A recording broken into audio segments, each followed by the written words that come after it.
You said, sir, you allege that so much astronomical amount of corruption is happening.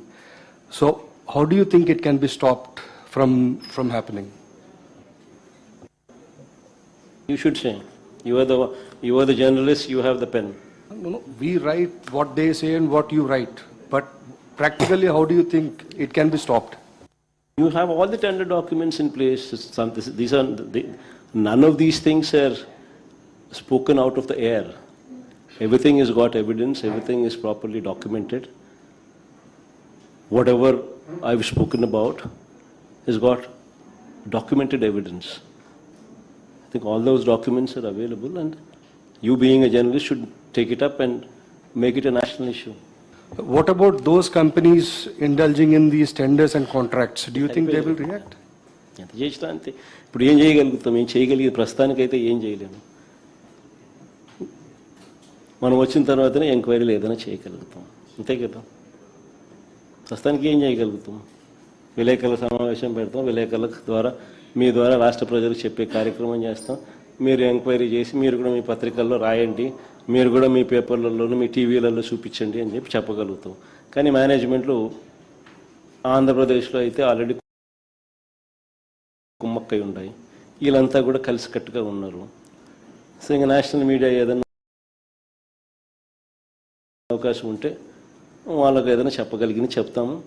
వాళ్ళు కూడా సగం corrupt అయ్యి సగం చెడిపోయి ఉన్నారు కాబట్టి ఏం చెప్పగలుగుతాం? ఇవన్నీ రేపు పొద్దున మన ప్రభుత్వం వచ్చినప్పుడు మనం ఎంక్వైరీలు చేసి ఇవన్నీ ప్రజల ముందర తీసుకొచ్చే కార్యక్రమం పెడతాము. నువ్వు చేసిన తప్పు చేసిన వాళ్ళందరికీ ఆ రోజు శిక్ష పడుతుంది.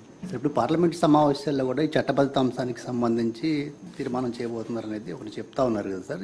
అక్కడ చర్చ అక్కడ కూడా ఈ కరప్షన్ దాని గురించి మీరు డిస్కస్ చేస్తారా? అమరావతికి సంబంధించిన కరప్షన్ పైన పార్లమెంట్లో ఇవన్నీ ఏదైతే చెప్పినామో పార్లమెంట్లో కూడా ఖచ్చితంగా చెప్తాం.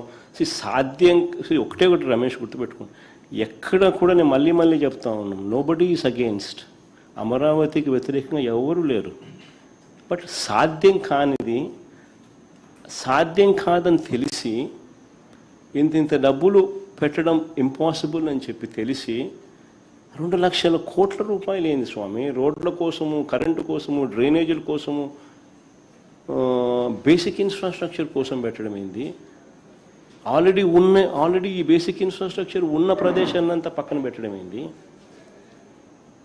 2 లక్షల కోట్లు అసలు సాధ్యం అయ్యేదేనా? నువ్వు 7 ఏళ్ళు ముఖ్యమంత్రిగా పరిపాలన చేసిన వ్యక్తి 8,000 కోట్లు ఖర్చు పెట్టగలిగినాడు. 5,500 కోట్లు మొబిలైజేషన్ అడ్వాన్స్ ఇచ్చి స్కాములు చేస్తూ ఉన్నాడు. ఏ రకంగా సాధ్యం అవుతుంది? సాధ్యం కానిది ప్రజలను మభ్యపెడుతూ మోసం చేస్తూ రాష్ట్ర ప్రజలకు అసలు ఏ క్యాపిటల్ లేకుండా చేసే కార్యక్రమం జరుగుతుంది కుట్రలో భాగంగా. వేరే ఇంతకుముందే నేను చెప్పా, మావిగన్ ప్లాన్ బి. సరే, నేను చెప్పిన విశాఖపట్నం ఆలోచన నీకు నచ్చలా, సరే మావిగన్ ప్లాన్ బి చెప్పిన